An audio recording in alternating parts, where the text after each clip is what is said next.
Welcome to V family creations. இன்னைக்கு மீன் குழம்பு செய்ய போகிறோம். பாருங்கள், வீடுக்குள்ளே போகலாம்.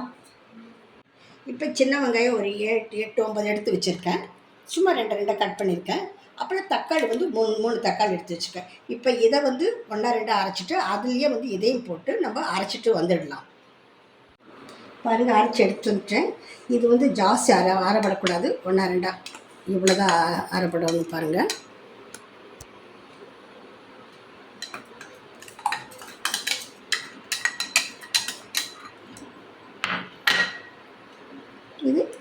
இது தக்காளி,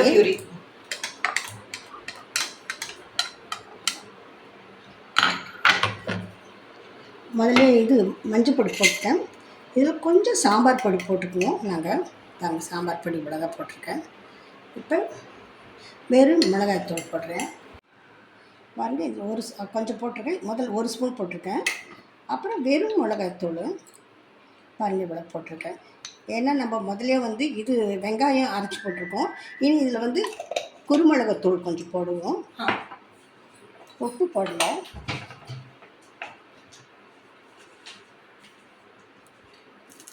கருவேப்பிலை இவ்வளோ போட்டிருக்கேன். இது எவ்வளோ போடணுமா? 1 ஸ்பூன் போடுறேன். ஓகேவா? போடு. இதெல்லாம் கரைச்சி வச்சிடுறேன்.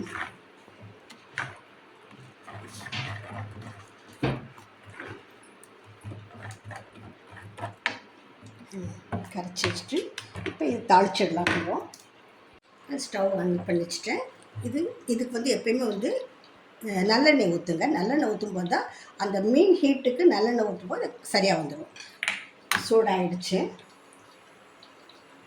வெந்தயம் பாருங்கள், இவ்வளோ தான் போடணும், ஜாஸ்தி வெந்தயம் போடக்கூடாது. கொஞ்சம் சூடாகட்டும். ஓம் ஹ்ரீம் சி சூடாகிடுச்சு. கேட்கணா மந்திரம் போட்டுடலாமா? போதும் நினைக்கிறேன். பாருங்கள், இன்னுமே கொஞ்சம் சூடாகணும். பரவாயில்ல, 1 நிமிஷத்தில் ஆகிடும். இது போட்ட பிறகு கடுகு போடுங்க. கொஞ்சம் பொரிஞ்ச பிறகு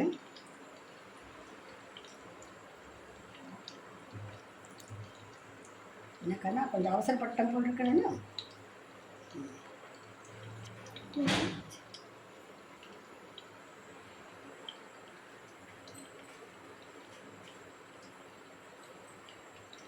கொஞ்சம் ஹீட்டாக இருக்கும். சவுண்டு வருது பார்த்தியா? சரி. ஏன்னா அது தீஞ்சிடும். அதுக்காக அது கொஞ்சம் இது கரை வந்த பிறகு இது போடணும். இதை முதல்ல போட்டு அது போட்டாலும் இது வந்து ஜாஸ்தி வெடிச்சாலும் இதுவும் கொஞ்சம் கசக்க ஆரம்பிச்சிடும். இது வெடிக்காமல் இருக்கக்கூடாது, வெடிக்கணும். அதுவும் ஜாஸ்தி இருக்கக்கூடாது. கடுகு இவ்வளோ தான் போட்டிருக்கோம். பாருங்கள், கொஞ்சம் ஆயிடுச்சு.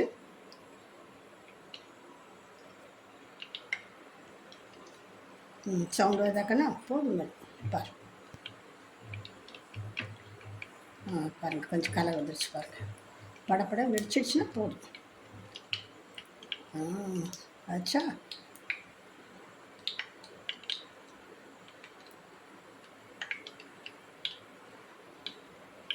பாருங்கள், கடுகு போடுறேன்.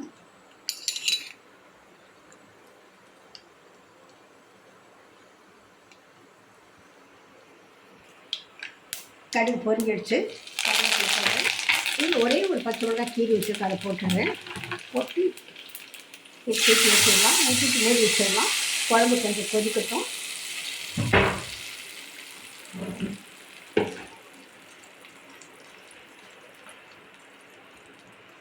மூடி வச்சிடலாம். குழம்பு கொதிக்கட்டும். பாருங்கள், மீன் குழம்பு திறக்கிறேன். கரெக்டாக இருக்குது. இப்போ இதில் என்ன பண்ணலாம்? குட்டி மாங்காய் வாங்கியிருக்கேன், கட் பண்ணி வச்சுருக்கேன். பாருங்கள், ஒரு பெரிய மாங்காய். ஒரு 2 பீஸ் போட்டு ஒரு 2 நிமிஷம் வேண்டாம், போட்டால் வேண்டாம். இது ஒரே 1 நிமிஷம் கொதிக்கட்டும். ஏன்னா ரொம்ப வெந்துட்டாலும் நல்லா இருக்காது. கொஞ்சம் கருக்குன்னு வாய் கிடைக்கணும். பாருங்கள், எண்ணெயெல்லாம் போதும். உப்பு காரம்லாம் சரியாக இருக்குது.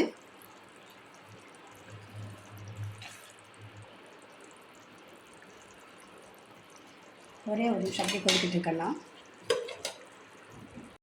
பாருங்கள், இது நெத்திலி மீனெல்லாம் சுத்தம் பண்ணி வச்சுருக்கேன். முதலையே சுத்தம் பண்ணி க்ளீனாக தண்ணி எல்லாம் வச்சுருக்கேன். இது 1/2 கிலோ மீன். சின்ன மீனாக இருந்து இன்னும் நல்லாயிருக்கும். சின்னதாக கிடைக்கல, கொஞ்சம் பெருசாக கிடச்சிது. இது வெந்திருக்கும். இதுக்கு மேலே வேகவும் கூடாது.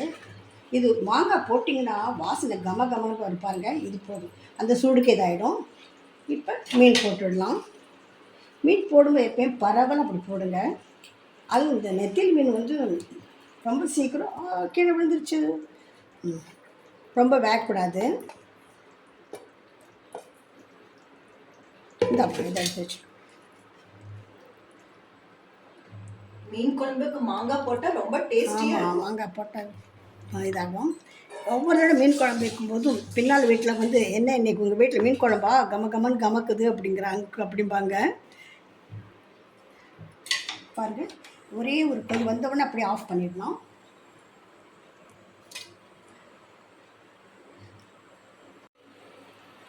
பாருங்கள், கொதிக்க வச்சு பாருங்கள். இந்த அளவு வந்தால் கூட போதும். எனக்கு சொல்லுவாங்க மீன் வெந்தா கெட்டுது, கறி வேகலைன்னா கெட்டுதுன்னு சொல்லுவாங்க. மீன் மாத்திரம் ஜாஸ்தி வேக வைக்காதீங்க. சும்மா ஒரே ஒரு கொதி இந்த அளவு வந்ததுன்னா போதும், டேஸ்ட்டாக இருக்கும். இது போல் செஞ்சு பாருங்கள். என்ன சொல்கிறது, கமகமக்கும் மீன் குழம்பு 3 வீட்டுக்கு வரும். உங்களுக்கு மீன் குழம்பு மாத்திரம் வச்சா, அதுவும் நெத்திலி மீன் உடம்புக்கு ரொம்ப நல்லது. இது சின்ன சின்ன மீனாக இருக்கிறதுனால இதில் பயங்கரமாக சத்து இருக்குது. இது நிறைய சாப்பிடுங்க. நெத்திலி மீன் எல்லா மீனும் நல்லது, இது நெத்திலி மீன் இன்னும் நல்லது. ஒமேகா பயங்கரமாக இதில் இருக்குது. அதனால் நான் சாப்பிட்டு போங்க. நிறுத்தி வச்சிடலாமா? எல்லோரும் வாங்க சாப்பிடலாமா? நாங்கள் போய் சாப்பிட போகிறோம். நீங்கள் எப்போ வரீங்க? சரி, நீங்கள் வீட்டில் செஞ்சு சாப்பிடுங்க. பாருங்கள், ஸ்டவ் ஆஃப் பண்ணிவிட்டேன். கொதிக்குது பாருங்கள். இதுக்கு மேலே கொதிக்க வைக்கூடாது, போதும். அதனால தான் முதலே நான் நிறுத்திட்டேன். ஓகே, இனி இது நாளைக்கு சாப்பிட்டிங்கன்னா ஃபேண்டாஸ்டிக்காக இருக்கும். எப்பயுமே மீன் குழம்பு மறுநாள் சாப்பிட்றோம். அது இட்லிக்கு தோசைக்கெல்லாம் அதை வச்சுட்டு சாப்பிட்டீங்கன்னா சொல்லவே வேண்டாம். 2 இட்லி சாப்பிட்றவங்கெல்லாம் 3 இட்லி 4 இட்லி சாப்பிட்டுடுவாங்க. எங்கள் வீட்டில் நாங்கள் அப்படி தான் மீன் குழம்பு வச்சுட்டா நான் பங்கு போட்டு சாப்பிட்டுடுவோம். தேங்க்யூ ஃபார் வாட்சிங். Take care. சப்ஸ்கிரைப் பண்ணுங்கள், லைக் பண்ணுங்கள், கமெண்ட்ஸும் கொடுங்க.